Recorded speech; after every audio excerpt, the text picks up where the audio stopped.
Hello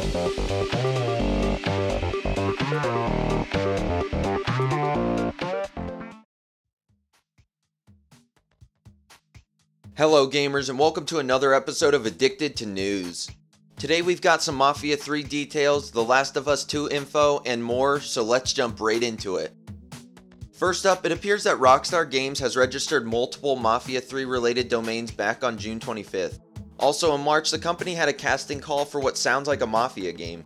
And with Mafia 2 releasing about 5 years ago, it would be a good time for a new entry in the franchise. And if we don't see Mafia, we will most likely see another Red Dead game or maybe even something new. For the next story, we have some Last of Us 2 info from a recent Q&A panel. Voice actor Nolan North said in the video of the panel that he knows they're doing a Last of Us 2 and that his character had an untimely demise in the first game. Now this might not be an official confirmation, but with how close he was to the first game's development, it could be a real leak. And we know Sony's working on a sequel either way after the success of the first game. Moving on, GTA 5 is getting more DLC in the form of Ill-Gotten Gains Part 2. There's a handful of new vehicles, an engraved pistol, brass knuckles, as well as a new lab radio station. The DLC will be out on July 8.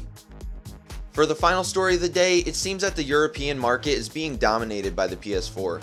According to Sony, they own 70 to 90% of Europe when it comes to console sales, depending on what part of Europe you look at. But regardless, it shows that Sony has found a new home for PlayStation after the Asian market seems to have stopped buying PlayStation consoles as much.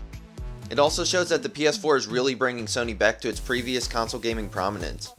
And I think it's good to see the market shift between console manufacturers each generation to keep them all on their toes and keep them delivering great games to us gamers.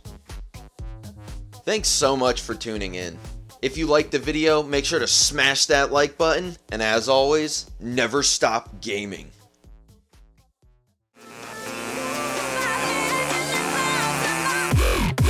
Let's go.